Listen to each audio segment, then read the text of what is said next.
Magandang gabi po sa ating lahat mga kapatid.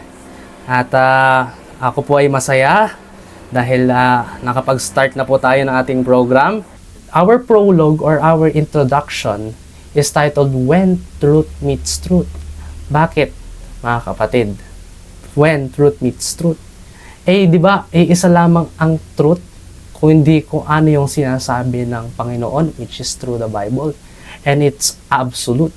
So there can't be another truth and another truth. Kasi that is contradicting. But bakit ito yung nilagay natin when truth meets truth? Okay, but first of all, i-define muna natin kung ano yung ibig sabihin ng science. Kasi marami ako nakikilala mga kapatid, mga Christians din sila, nagpro-profess silang saved. And when you hear the word, pag binanggit mo sa kanila yung word na science, parang silang naiirita. Parang nagkakaroon sila ng pet peeve, kumbaga kung tawagin sa Gen Z language. Or yung parang may allergy sila pagdating sa word na science. But originally, the word science originates from the Latin word scientia, which means knowledge, awareness, or understanding. Mga kapatid, simple lamang ibig sabihin pala ng science. Knowledge, ano yung pagkakaunawa natin? Ano yung nakaka-observe natin? And dahil nga ito ay science, kung ano yung nakikita natin, observable sa ating paligid, pagdating sa mga plants, pagdating sa behavior ng tao, yan lahat ay sakop ng science. History is also a part of science. And by that, hindi natin iisipin na ang science is kalaban ng Panginoon or kalaban ng Bible. There are a lot of people that differentiate science and the scriptures as in completely opposite. But when it comes to perspective kasi diyan sa mga kapatid, meron naman tayong scientist na iniwala sa Panginoon. Meron din namang mga scientist na atheist. So it's just a part of our comprehension or bilang saved, ikaw ang mag-judge kung paano mo i-accept yung mga truths na yon. And it's that when science meets the scriptures, it is parallel. Hindi sila nagbabanggaan mga kapatid. Why? It is because the science, it supports the scriptures. At kapag naunawaan natin ito ng lubusan, mas lalo nating ma-appreciate kung ano yung sinasabi ng salita ng Diyos. Don't you wanna know how did the scriptures or our King James Bible was made? Hindi ba tayo makikurious dito kung ano ba talaga yung process ng paggagawa nito? Hindi ba tayo makikurious kung paano natin i-interpret yung sinasabi nilang dinosaur bones live for millions of years ago. Paano natin sasabihin yun? Kasi meron nga scientific evidence. Paano natin i-defend yun? So, our topic, the purpose of this program is to share it, brethren. And we cannot ignore the fact that dapat sila ay sabay. O yan mga kapatid. Kasi pareho silang truth. Okay po? Now, let's start with the question. If God is the author of truth, can truth contradict truth? According to the Bible, the earth is just thousands of years ago. But according to scientific truth na tinatawag nila or scientific fact, that it is a million of years ago. And then, alam na natin dyan, yung Big Bang Theory, yung development ng earth, yung evolution ng human being. Paano natin i-explain ito? Na sabi nila fact na yun or katotohanan yung truth because there's evidence. But ito'y bumabangga din sa creation ng Panginoon. Ano ba talaga? Of course, dahil tayo believer, papaniwalaan pa natin yung Bible. But ito ang kailangan nating tandaan. That is because validity of biblical truth. So, mapoprove natin yung biblical truth by John chapter 17, verse 17. Sanctify them through thy truth. Thy word is truth. So this gives the validity that the Bible is true. Kung ano yung sinasabi ng Panginoon through His Word, ay totoo yun.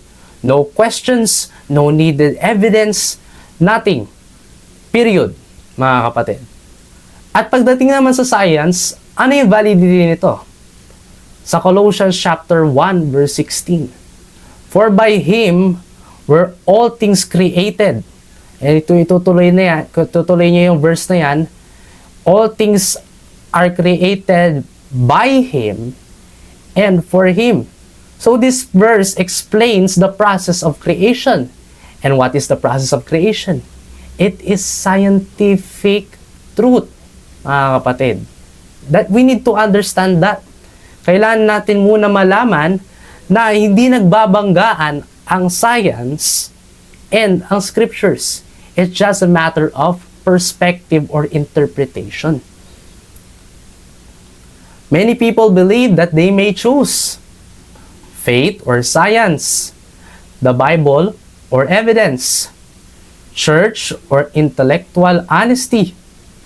Meron din mga ibang Kristiyano na nagsasabi, kung ano yung sinabi ng science, i-reject ko yan. Yung iba naman, yung mga unbelievers, ang sabi nila, kapag meron na prove ang science na ito ang tama, na ang earth is millions of years ago, edi mali ang Bible. But, God is not the author of confusion. Rather, He's the author of truth, mga kapatid. If God authored both revelation, the scripture, and the creation, which is the nature, the real truth in one cannot ultimately contradict real truth in the other. Just what I've said kanina, is just a matter of perspective, mga kapatid. Okay, next slide po. Okay, meron tayong foundational principles. Para natin maunawaan natin ito, kailangan muna tayo magtatag ng foundation. There is truly a difference between scripture and science, but once na ma-obtain na natin ito, ma-solid na natin na maunawaan natin ito, mas lalo nating ma-appreciate yung connection between these two. Sa scripture, nakalagay doon who the Creator is. Of course, we know who God is. Ano yung attributes ng ating Panginoon? Siya ay omniscient, siya ay omnipresent, at siya ay eternal. Sa science naman, ini-explains kung ano yung what exists in creation. Of course, science is observational. Kung ano lang yung nakikita natin, ano yun? Ano yung halaman na yan? Pag makita natin, ay alam ko to, niyog yan. Kapag makita ko itong hayop na to, ay goat yan, ay baboy yan, ay aso yan. Yan po. Next, why creation exists? Sabi do sa Colossians chapter 1 verse 16 kanina, all things are made by Him and for Him. Pagdating naman sa science, nakalagay, how creation operates. Paano ito gumagana? Paano yung kamay ko na ipapaikot-ikot ko ng ganito? Paano tayo nagsasalita? Paano tayo nakakapag-create ng voice through our voice box, through our larynx, to our pharynx, palabas sa ating mouth. Sa scripture, ina-explain dito yung moral order or yung behavior ng isang tao. Sa science is physical order. Kung paano nag-work ang things through gravity, physics, chemicals, etc. Another thing is sa scripture, it is the heart and conscience. Nagpo-focus siya dito. While science is the mind and senses. So what is the meaning of all of this? Meron silang dalawang roles, yung scripture and science, but they have the same creator. All truth is God's truth because all truth originates from Him, mga kapatid. Amen. Kaya po, dako na tayo sa number one fact kung bakit ang Bible and science is parallel. Okay. Number 1, science studies God's Word. Bakit nga ba? Kasi, first of all, interested ang tao, curious ang tao kung paano nagwo-work talaga ang mga bagay-bagay. And, if we observe it, kapag nakikita natin, pinag-aaralan din natin kung paano ito ginawa ng Panginoon, o kung paano ito dinesign ng Panginoon. Pagdating natin sa Genesis chapter 1 verse 1, nakalagay dito, in the beginning, God created the heaven and the earth. So, ang ganda ng introduction ng Bible, mga kapatid, to. It is a scientific truth. Ang Genesis chapter 1 verse 1 is a scientific truth and also a scriptural truth. Kasi, there is no better way to explain the existence of God not other than the creation. Kasi mga kapatid, ever since we were born, once we observe, which is one of the rules of science, observation, makikita natin, wow, ang ganda ng sun. Wow, ang ganda ng moon. Ang galing naman, paano kumakahol ang aso? Paano nagmamiyaw ang pusa? So science asks, how does it work? Scripture answers, why does it exist? And katulad yan ng sinabi natin kanina, kung ma-understand natin yung creation ng Panginoon, pag binasa natin yung Bible, tuloy-tuloy na yan, mamamangha na tayo until such time na dadating tayo sa point of salvation. Mabasa natin yung Ephesians chapter 2, verse 8 and 9. Mas lalong tatatag yung ating understanding when it comes to God. Kasi meron ng proof which is the creation. Puntahan nga po natin Psalms chapter 19 verse 1. Sa Psalms chapter 19 verse 1, the heavens declare the glory of God, and the firmament sheweth His handiwork. Pansinin niyo dito, notice this. The heavens declare. Bakit declare? Because creation itself speaks for divine craftsmanship. Pansinin niyo, parang meron siyang dalawang hati yung verse. The heavens declare the glory of God, and pagdating doon sa end, yun yung proof ng glory of God. The firmament sheweth His handiwork. So, yan na isa sa mga proof na hindi mo pwedeng paghiwalayan ng science and scriptures. Studying creation is not doubting God. Hindi natin ipoprove yung existence ng Panginoon through creation at hindi tayo maniniwala. For example, na-prove nga natin na ganon ay ang humans is prone to errors. Pwede tayo magkamali, but God hindi yan nagkakamali. That's why we are basing more on the scriptures rather than science. Doon tayo nagbe-base kung anong papaniwalaan natin pagdating sa science. But, pagdating naman sa pagsastudy ng creation, it is just examining His workmanship, mga kapatid. Sabi sa Ephesians chapter 2 verse 10, for we are His workmanship. Tayo ay gawa niya. Ang earth ay gawa niya. Ang nature ay gawa niya. And this is all explained by science. Na-explain din sa Bible, but mas lalo nating ma-appreciate yung explanation niya, yung process niya, pagpapag-aralan natin ito, mga kapatid. The same God who formed the soul also formed the stars.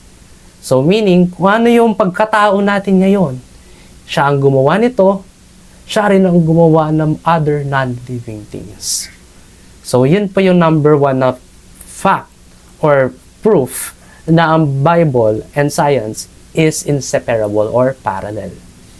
Number 2, italipat ko sa PowerPoint. Number 2, discovery should deepen worship. Consider this, mga kapatid. The complexity of DNA coding, the fine-tuning of physical constants, the precision of planetary motion, the vast scale of galaxies. Yan lahat, mga kapatid, is very, very unique. Why? Pagdating sa ating DNA coding, mga kapatid, ang ating DNA, lagi kapag nagmamatch yan, for example, hahanapin yung DNA ng father and son, nakalagay lang doon sa paper is 99.99% match. Nasaan galing yung 0.01% na yon? It is because unique tayo mga kapatid. And another thing, yung ating fingerprint. Alam nyo ba mga kapatid, na ang ating fingerprint ay hindi mababago yan kahit pasuin nyo pa yan. Sabi nga nila, yung mga napapanood natin or yung sinasabi according sa rumors, na kapag pinaso natin ito, mag-change yung kanyang itsura ng fingerprint. But it's a no. Because ito ay naka-implant na sa atin. Ito ay innate na sa atin. Hindi na ito mababago, mga kapatid. And imagine nyo mga kapatid, 8 billion na tao. Idagdag nyo pa yung mga pumanaw na ng mga tao sa ating mundo. We have different fingerprints. Another thing is the precision of planetary motion. Gravity, which is 9.81 meters per second, yun po ang bilis ng gravity, kapag mag-add ka doon ng 9.82 meters per second, naku mga kapatid, hindi tayo magso-survive. Ang ating atmosphere bababa, ang inhabitants ng Earth ay magiging extinct. So there's the exactness. At mag-wonder ka dun, wow, grabe naman, ang galing naman ito And babalik ka doon sa Creator. Kaya sa ating number 2, discovery should deepen worship. It is because it helps us to appreciate more what God did to that creation. Instead of shrinking God, these things magnify Him. Sabi sa Psalms chapter 104 verse 24, O Lord, how manifold are thy works! Exclamation point. In awe.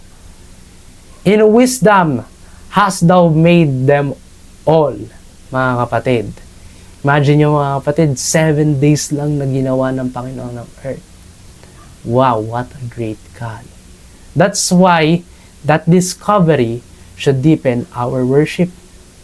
Sabi din sa Psalms chapter 111 verse 2, Great are the works of the Lord, sought out of all them that have pleasure therein. That's one of the reasons why we're praising or worshiping God. Ganon din kina David, kasi si David ang nag-author nitong Psalms and other psalmist. Sabi niya, great are the works of the Lord. Hindi lang ito yung ginagawa niya sa ating pang-araw-araw na buhay. Yung paano tayo nakakain, paano tayo kumikita ng pera. Of course, it's part. But, wag natin kakalimutan din yung creation ng Panginoon. Mga kapatid. Notice that the phrase sought out, mga kapatid. Studying creation is not rebellion.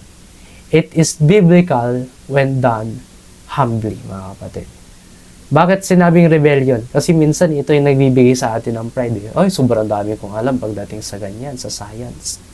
Which is, hindi na natin napapansin, yung creator nun, yun pala dapat ang bigyan natin ng highlight. Kaya need natin ng humbleness. True science done honestly leads to wonder, to awe. Sabi natin, Lord, ang galing niyo po. Paano po nangyayari ito? You are the great designer. You are the great creator, mga kapatid. Number 3. The Bible affirms order and consistency in nature. Paano? Science depends on predictable laws. Example na po dyan, yun nga, yung gravity, which is 9.81 meters per second. Another thing is physics. Another thing is chemical reactions. And a fun fact about physics, mga kapatid, if you are adept na isolve yung mga formulas pagdating sa physics, kaya nyong i-prove anything na mangyayari dito sa mundo. For example, maghuhulog ako ng ball. Maghuhulog ako ng ball.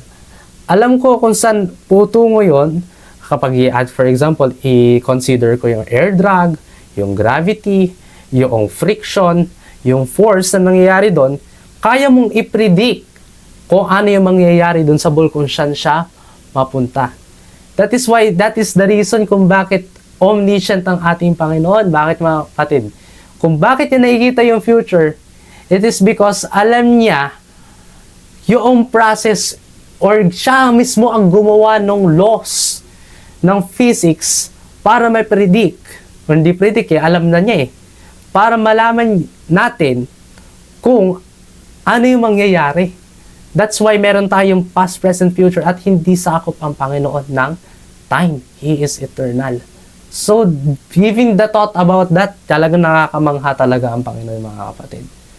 Sabi po dito sa, hindi ko na bago yung verse dito sa ating reference, pero isulat na lang po natin. Sa Genesis chapter 8, verse 22, while the earth remaineth, seed time and harvest, i-jump tayo, it shall not cease. Wow!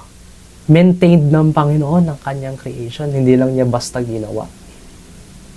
Psalms chapter 148 verse 6, He hath also established them forever and ever.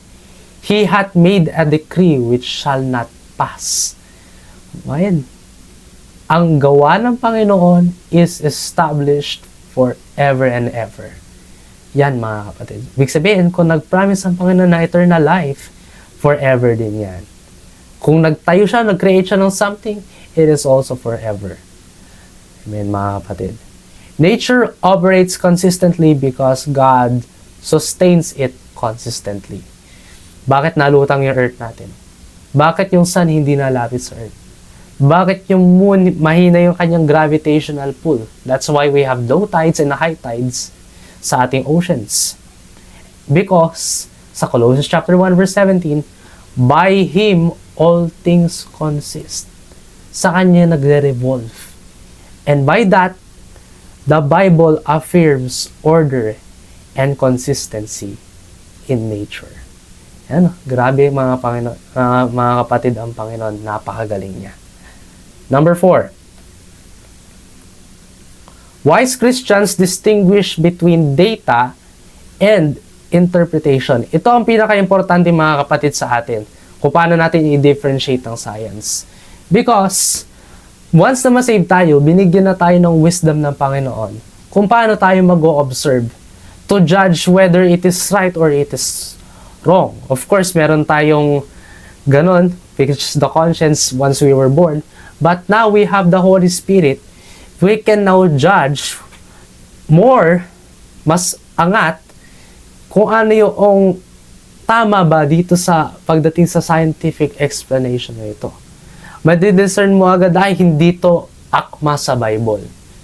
Many conflicts are not science versus Bible. They are interpretation versus interpretation. Ganyan din sa ating biblical doctrines mga kapatid.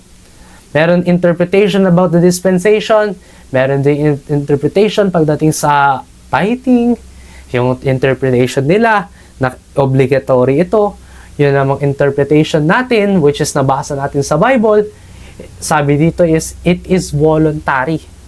Ganun din po sa science. If meron silang na-discover, it is up to their interpretation kung paano nila interpret yun. For example, nakita sila ng fossils. Ay sabihin nung atheist na scientist, ay, this is from millions of years ago. Pero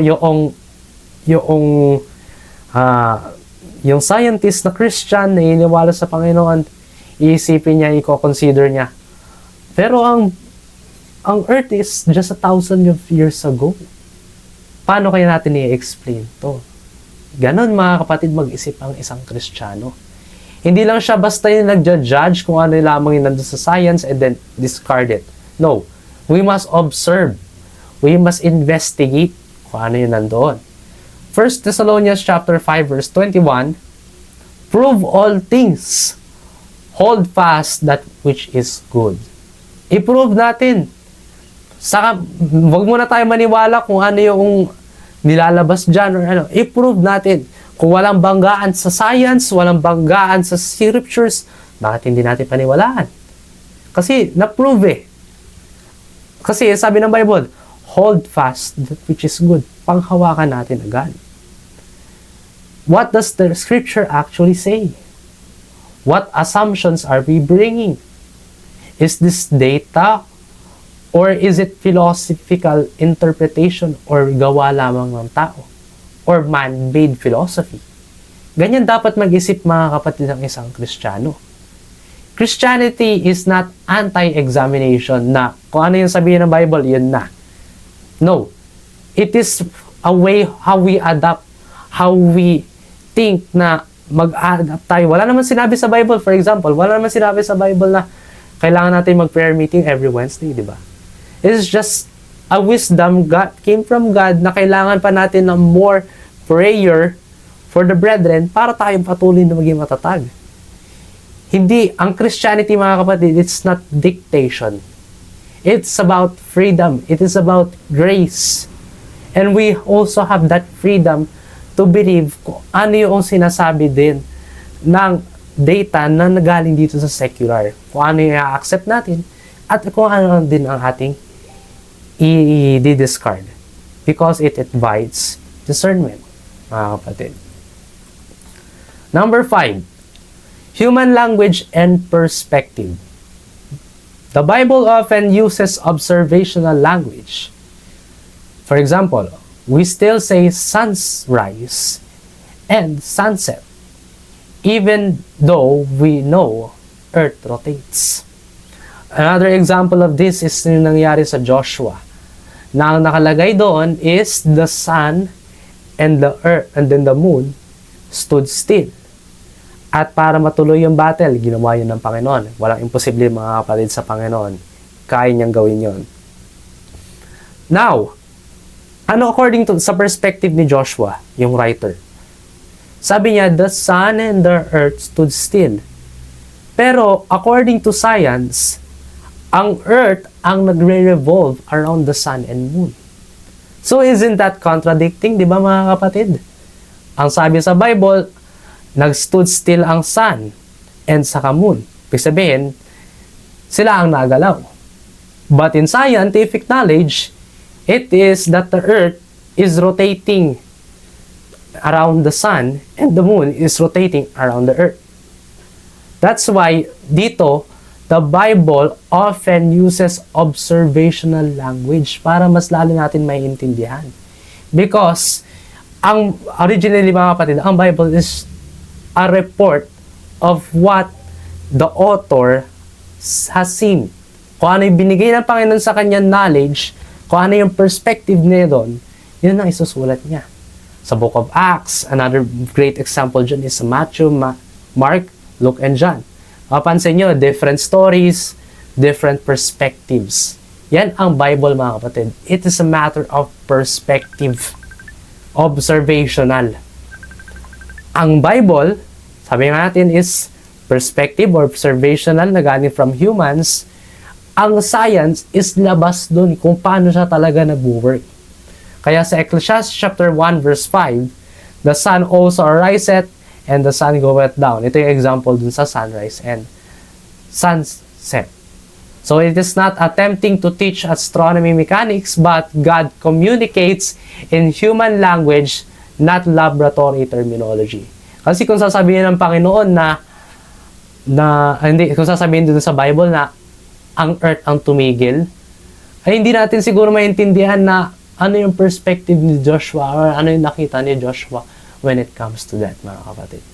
Amen. Number 6 po.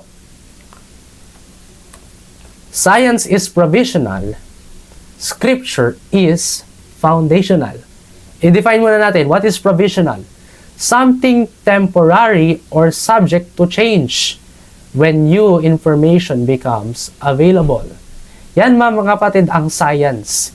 It is flexible. Kung ano yung updated na knowledge na mas lalo nakakahigit doon sa older na knowledge, yun ang may accept. Another example of this is, alam nyo ba mga kapatid na pinapaniwalaan ng science noon na yun nga, yung for example nga, yun sa Earth, na ang sun and moon ang umiikot around the Earth. But according to more proof, more observation, nakalabas na sila ng outer space, na-prove na nila na naikot yung Earth around the Sun. So that is something temporary or subject to change. That is science. But the scripture is foundational, which means it is firm, it is unchanging, and everything else is built in it. So how would we interpret science? Mag-base tayo sa Bible, mga kapatid. And kung ano yung sinasabi ng science, na relate dun sa Bible, na katotohanan na sinasabi ng Bible, na malinaw na sinasabi ng Bible doon, yun ang i-accept natin. Ganon tayo mag-interpret pagdating sa science. Paano tayo maniniwala dun sa belief ng Big Bang Theory at the same time mag-believe tayo din sa creation? No. Marami din tayo mga scientists, mga kapatid, na naniniwala sa creation. So yan ay makikita sa 1 Peter chapter 1 verse 25, the word of the Lord endureth forever. At sa science, it adjusts theories as evidence is found. So meaning, we should be cautious about declaring science has disproven the Bible. No, that's not true. Yan yung sinasabi ng ibang scientists. But rather, history shows scientific consensus shifts or changes because God's word does not. Tandaan po natin yung difference. Science is changing, God's word is not. Number 7. Up to 10 to mga kapatid, pero bibilisan na natin para hindi na tayo gabihin. Meron pa tayong Sunday service bukas. Okay. Sasabi sa number 7, history shows many scientists saw their work as worship. Wow! Meron din pala mga scientists na Christian or naniniwala sa Panginoon. Sa Bible. Isaac Newton. Si Isaac Newton is the founder of the term gravity. Isaac Newton, ang sabi niya, so nakalagay dito, he saw natural laws as an expression of divine order. It means, naniniwala siya, ay, may something na kakaiba dito. May something na lalong mas mataas na intervention or order or law na hindi kaya maarok ng tao. And I'm just trying to fathom or to observe kung ano nangyayari dito. Kasi, first of all, mga kapatid, hindi natin ma-explain kung bakit ang gravity is 9.81 eh. Kung ano lamang na-observe natin, yun lang. Si Galileo Galilei is the father of modern physics or modern science. Sabi niya, conflict arose largely from interpretation disputes, not scriptures itself. Yan mga kapatid, it's just a matter of interpretation.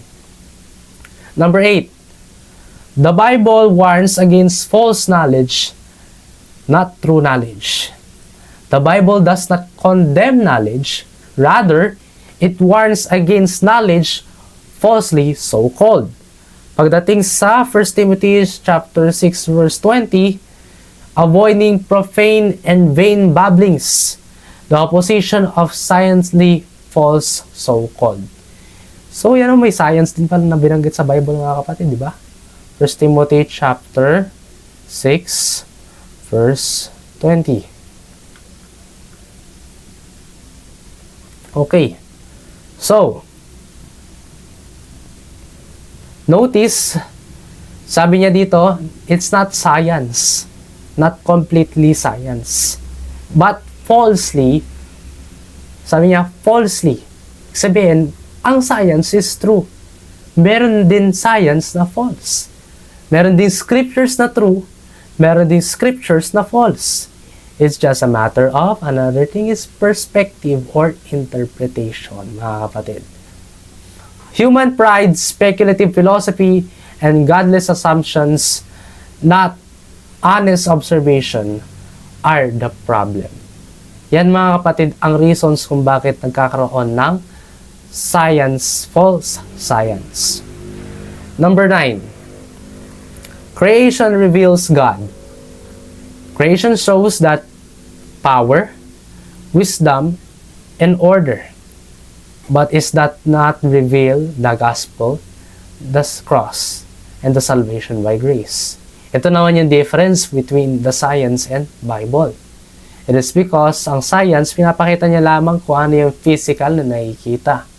But sa Bible, it is the spiritual things. Puntahan po natin sa Romans chapter 1 verse 20. So, for the invisible things of Him, jump, are clearly seen, being understood by the things that are made. Another verse is Romans chapter 10 verse 17. Ito ay sumusupport sa scriptures. Faith cometh by hearing, and hearing by the word of God. So, ito lang tandaan natin mga kapatid when it comes to point number 9. Science can reveal structure, while scripture reveals redemption. Yan mga kapatid. Amen. Number 10. Lastly, humility is required in both realms. Ito ang pinakatatandaan natin mga kapatid. As we continue on with our topics, marami akong i-explain sa inyo, marami akong gustong i-share sa inyo. But when it comes to both scriptures and science, hindi sila nagtatalo dito na kailangan natin ng humility when it comes to learning them.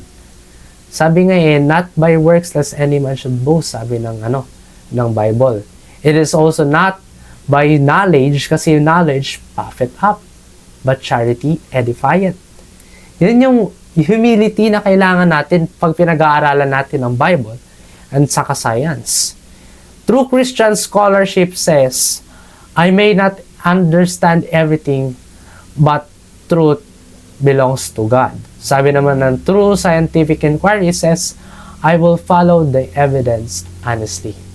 That is humbleness, mga kapatid. Hindi man natin maunawaan ang lahat-lahat pagdating sa science, but ito ang katotohanan, science belongs to God. Ganun yung humbleness when it comes to Christian perspective. Pagdating naman sa scientific perspective, kung ano lamang nakikita natin sa evidence from the Bible and from the observation, I will follow it honestly, mga kapatid. Sabi dito sa James chapter 4 verse 6, God resisteth the proud but giveth grace to the humble. Both require humility. Okay, for our core, if God authored the book of Scripture, the book of nature, which is science, then honest study of either cannot ultimately contradict the other. It's just a matter of honesty. It's just a matter of perspective. It's just a matter of interpretation, mga kapatid. Science pag pinag-aaralan natin ito, it teaches us to be wise, mga kapatid. Malalaman natin kung paano sumagot dun sa mga nagkiklaim na hindi naman totoong Diyos. Ang ating mundo naman ay galing sa Big Bang. By continuing with this, pag pinasusubaybayan niyo po ako sa tagal ng ating program, sa mga susunod pa nating topics, makasagot natin lahat yan. And we need honesty, humility, pagpapag-aralan natin ito, mga kapatid. So 1 Corinthians chapter 14 verse 33. 1 Corinthians chapter 14 verse 33. God is not the author of confusion, which we must not confuse science and scripture. Kailangan natin silang pagsamahin, kailangan natin silang i-parallel. For our closing challenge, instead of asking, should Christians believe science? Ask, am I interpreting scripture responsibly? Yan, mga kapatid. Kung bakit natin kailangan tanungin to? Kasi minsan nagyayabang tayo pag nalaman natin ng isang doktrina eh. Ganun din sa scientific. Am I evaluating scientific claims critically? So, kailangan ba natin maniwala na ang Earth is 1 million years ago? Does studying creation increase my awe of God? Ito dapat yung pinaka-purpose natin, mga kapatid, kung bakit nag-aaral tayo ng ganito. It is to give the glory and honor back to God. It is to appreciate more of His work. It is to study this creation, His other, yung system kung paano ito nangyayari, and increase my awe or wonder of God. Mga kapatid, in all honesty, I am very fond of watching documentaries noong ako ay bata pa. Merong mga explanation kung bakit ang interpretation ng science is, ang Earth is 1 million years ago. Sa Bible naman is 1,000 years lamang. And explain dito kung paano nangyayari ito. And I am appreciating that. I am appreciating God more and more because of that, mga kapatid. Isipin nyo pa lamang, makita nyo pa lamang yung nature. Wow, ang galing mo, Panginoon. How much more malaman mo yung process nun, mga kapatid. Psalms chapter 119 verse 160, sabi niya, Thy word is true from the beginning. When truth meets truth, there is no war. Kasi truth nga eh. Truth plus truth equals truth. Truth plus false is equal to false. Kasi pinagpo-combine mo eh. Parang yung positive plus times negative equals negative. Mathematics. It's just a part of science also. Only wonder, only reverence, only deeper understanding. Yan ang ginagawa ng science sa atin once we use it correctly. Yan, mga kapatid. And for my challenge, ayan, thank you na, nakalagay sa PowerPoint. But my challenge to you, mga kapatid, is patuloy po natin subaybayan po ito and mag-spoil lang po ko ng konti dun sa ating magiging topics for our next session, for our next discussion. Unahin muna natin yung science of the Bible, mga kapatid. It's because kailangan muna natin malaman, mas lalo natin ma-appreciate yung ating Bible. Kung malaman natin yung process ng paggagawa nito. Kung paano yung translation niya from Hebrew, from Aramaic, yung iba ay galing sa Greek, from Latin. Madami, mga kapatid, pinanggalingan ng Bible. But in further speculation na hinire ni King James ng mga scholars, matindi ito, mga kapatid. Sobrang ma-appreciate niyo yung Bible natin today. That is the reason, mga kapatid, that is the reason kung bakit maraming martyrs ang namatay noong Dark Ages. Na-appreciate nila ito, mga kapatid. Hindi lang basta yung Word of God, na-appreciate nila kung paano ito ginagawa. And by that, hanggang ngayon, may Bible pa rin tayong hawak. Ayan, i-discuss natin yan. Bible history. Another thing is how to defend against atheists when it comes to creation. Yan, i-counter natin lahat yan. Ano yung explanation ng dinosaurs? May magbibigay ako ng another fact. Alam niyo ba, mga kapatid, na binanggit sa Bible ang isang dinosaur? Yan. It's just another fact. And ang gusto kong isa pa na ibahagi sa inyo, mga kapatid, is yung history ng martyrs. Papag-aralan natin yung sometimes yung isang storya ng isang martyr, and then mas lalo pa natin ma-appreciate yung sakripisyo na ginagawa nila, mga kapatid. Amen. And it's all for the glory of God. It's not for our pride. It's not for our dagdag na yabang. Sabi, ay, alam ko to, ganyan, ganyan.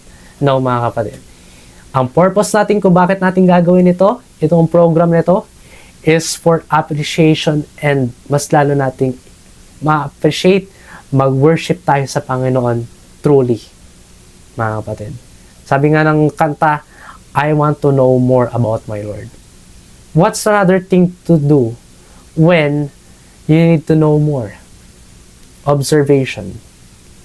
Another thing, yung background. Yan yung sinasabi, context versus content. Sa Bible, this is the content. Context is the science. Pag sinabing content, kung ano yung nakalagay ng mismo doon, kung ano yung sinabi ng author. Science, sa context, sa context and sa context versus content. Yan. Context sa science is kung ano yung purpose ng author bakit niya sinulat yun. Bakit niya ginawa yun.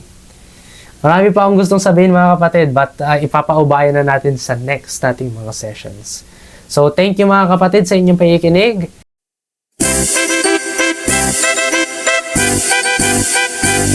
The fight is on, the trumpet sound is ringing out the cry to arms.